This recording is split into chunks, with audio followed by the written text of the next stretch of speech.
ფინანსური მხარდაჭერის შესახებ მემორანდუმი ევროკავშირსა და საქართველოს შორის უკვე გაფორმებულია. ცოტა ხნის წინ ორ დოკუმენტს მოეწერა ხელი, რომელიც ევროკავშირის მხრიდან 12 მილიონიან ფინანსურ დახმარებას გულისხმობს და სახელმწიფო ინსტიტუტების გაძლიერებას ემსახურება. მემორანდუმს ხელი ალექსი პეტრიაშვილმა და დავით უსუფაშვილმა მოაწერეს. მანამდე კი შტეფან ფულემ პირისპირ შეხვედრა პრემიერ-მინისტრ ირაკლი ღარიბაშვილთან გამართა. ერთობლივ პრესკონფერენციაზე კი ცნობილი გახდა, რომ ივნისში თბილისის ევროკომისიის პრეზიდენტი ჟოზე მანუელ ბაროზო ეწვევა. სოფო მაკაცარია გვერდება ახლა პირდაპირ ეთერში. სოფო, უფრო დეტალურად რომ გითხრა, რას გულისხმობს ეს ურთიერთთანამშრომლობის მემორანდუმი? სულ ცოტა ხნის წინ ევროკავშირის უმაღლესმა კომისარმა შტეფან ფულემ ხელი მოაწერა ორ დოკუმენტს. ერთ-ერთ მათგანს ალექსი პეტრიაშვილმა ევროინტეგრაციის საკითხებში სახელმწიფო მინისტრმა მოაწერა ხელი, ხოლო მეორეს პარლამენტის თავმჯდომარემ დოკუმენტი ითვალისწინებს იმას, რომ 21 მილიონი ევრო გამოიყოს იმისთვის, რომ საქართველოში ფინანსების მართვის რეფორმა უფრო წინ წავიდეს. ხოლო უსუფაშვილმა ხელი მოაწერა მემორანდუმს იმისთვის, რომ პარლამენტი ამ საკითხში უფრო მეტად იყოს ჩართული. ჩვენ ხელი მოვაწერეთ საქართველოს პარლამენტმა ევროკავშირთან ურთიერთგაგების მემორანდუმს ძალიან მნიშვნელოვან პროექტზე, რომელიც ითვალისწინებს მომავალი 3 წლის განმავლობაში საქართველოს პარლამენტისთვის დახმარების გაწევას, იმისთვის, რომ პარლამენტი პირველ რიგში კიდევ უფრო აქტიური სახელმწიფო დაწესებულება გახდეს, რომელიც მართლაც ხალხის წარმომადგენელია და ხალხის სამსახურშია და ამ მიმართულებით ბევრი გვაქვს გასაკეთებელი, რომ ევროპა ჩვენი სურვილი და ორიენტირი კი არ იყოს მხოლოდ, არამედ ევროპული სტილის სახელმწიფოს ჩამოყალიბება შევძლოთ. ძალიან მნიშვნელოვანია ის მხარდაჭერა, როგორც პოლიტიკური, ისე ფინანსური, ტექნიკური და ექსპერტული, რომელსაც ევროკავშირი უკვე დიდი ხანია უწევს საქართველოს.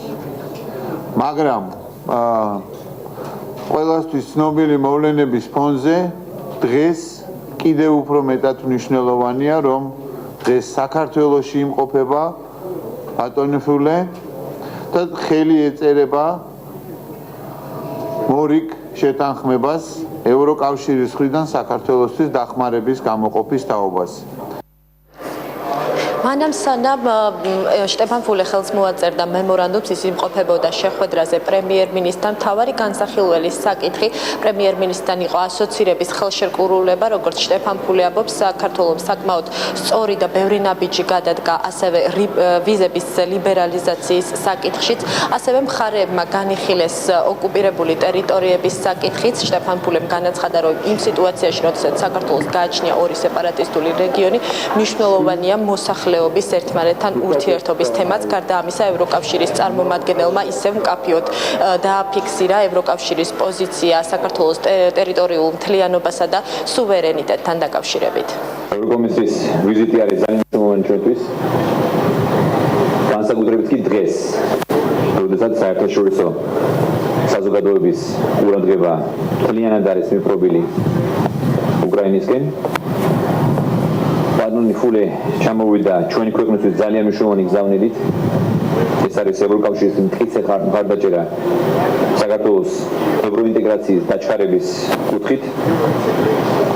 ძალიან მნიშვნელოვანია ეს სწორედ ამ დროს, როდესაც ჩვენს რეგიონში, ჩვენს მეგობარ უკრაინაში სიტუაცია მეტად დაძაბულია. ჩვენ ასევე ვისაუბრეთ ასოცირების ხელშეკრულების ხელმოწერის დაჩქარებაზე. და ამაში ჩვენი ევროპელი კოლეგები მაქსიმალურ მხარდაჭერას გვერდებიან. შეხვედრაზე ჩვენ შევეხეთ ასევე ვიზა ლიბერალიზაციის დაჩქარებას. რაც თითოეულ ჩვენს მოქალაქეს ეხება. ისწავლოთ, რომ პირველ ფაზაში ჩვენ წარმატებით ვასრულებთ და გზად ვიქნებით რამდენიმე თვეში გადავიდეთ მეორე ეტაპზე. ევროკავშირი მზად არის ტექნიკური და ფინანსური დახმარება აღმოუჩინოს საქართველოს საყოველთაო სავაჭრო ხელშეკრულების განხორციელების საქმეშიც. ჩვენ შეხვედრაზე ასევე საუბარი ჰქონდა კონფლიქტის ზონაში მიმდინარე პროცესებზე, ეგრეთ წოდებული ბორდერიზაციის პროცესთან დაკავშირებით. მიუხედავად იმისა, რომ დასავლეთის ყურადღება ახლა სხვა მოვლენებისკენ არის მიმართული რუსეთმა ჩვენთანაც უნდა ეს პატივი საერთაშორისო სამართალს. ევროკავშირი მყარად დაუდგება საქართველოს გვერდით, თუ იგი ასოცირების ხელშეკრულების ხელმოწერამდე ზეწოლის ქვეშ აღმოჩნდება. იმის მიუხედავად, რომ საერთაშორისო თანამეგობრობის ყურადღება მიპყრობილია ყირიმში მიმდინარე მოვლენებისადმი. აღსანიშნავია, რომ რუსეთი კვლავ განაგრძობს საქართველოს ტერიტორიული მთლიანობისა და სუვერენიტეტის გამოწვევის შექმნას. ევროკავშირი განაგრძობს არაღიარების პოლიტიკას და მხარს უჭერს ცხინვალისა და აფხაზეთის რეგიონების მოსახლეობის მაქსიმალურ ჩართულობას. საქართველოს ივნისში ევროკომისიის პრეზიდენტი ჟოზე მანუელ ბაროზო ეწევა.